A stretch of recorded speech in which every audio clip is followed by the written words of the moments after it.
Les Babek braillent, le vent que perce les peaux. Un vent comme ça, plein de voix. Toutes les ancêtres que te hurlent à l'oreille, que piaillent leurs histoires. Toutes leurs voix t'entends, ensemble, toutes cousues. La vérité est une. S'il y a des versions, il n'y a plus de vérité. Dieu ayant créé le monde, ce qu'on est en droit de changer et ce qui, au contraire, procède du sacré et de l'inviolable. Les mêmes rouages invisibles qui font tourner notre monde sont ceux qui étreignent nos cœurs. Sachons que notre vie n'est pas la nôtre. Du berceau au tombeau, nous sommes liés les uns aux autres, dans le passé et dans le présent. Et par chacun de nos crimes, par chacune de nos attentions, nous enfantons notre avenir. On garde l'emprise sur un peuple à la condition de lui donner quelque chose. Si vous dépossédez un homme de tout, cet homme-là ne sera plus sous votre emprise. Notre survie nous dicte souvent notre courage.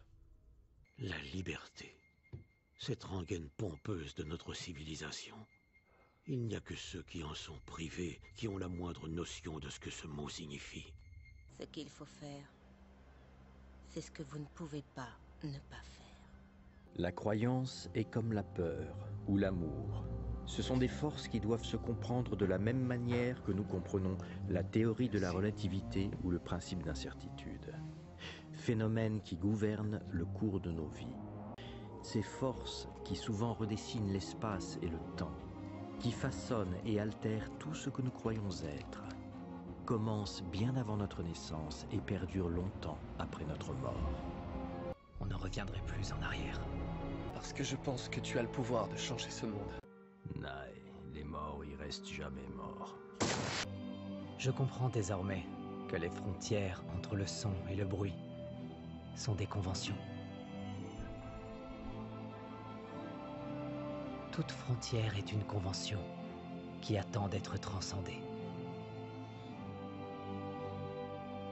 Une convention peut être transcendée pour peu qu'on conçoive que c'est possible. Et je sais que toute séparation est illusoire.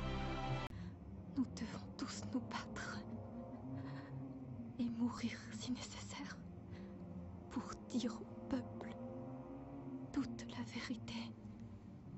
Exister, c'est être perceptible.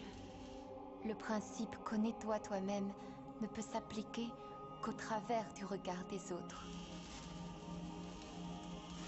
La nature profonde de notre immortalité réside dans les conséquences et de nos paroles et de nos actions. Nos actes se répartissent et s'accumulent continuellement dans l'infinité du temps. Je pensais que l'amour survivait à la mort. Persuadé qu'un autre monde nous attend, un monde meilleur. À toi, pour l'éternité. Que notre vie n'est pas la nôtre. Du berceau au tombeau, nous sommes liés les uns aux autres.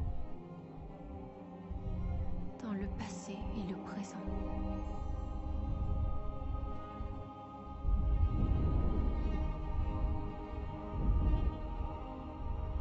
Et par chacun de nos crimes, chacune de nos attentions, nous enfantons notre avenir.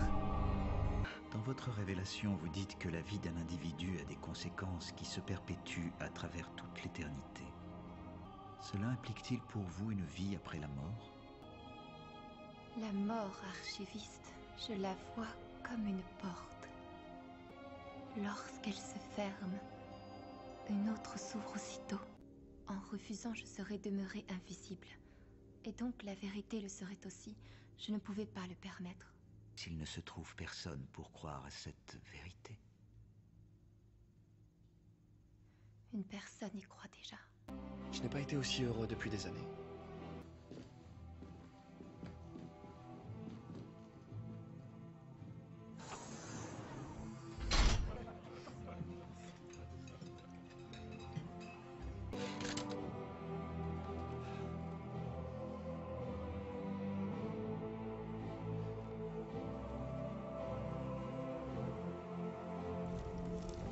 vos efforts, ils ne représenteront guère plus qu'une seule goutte de pluie au milieu d'un océan.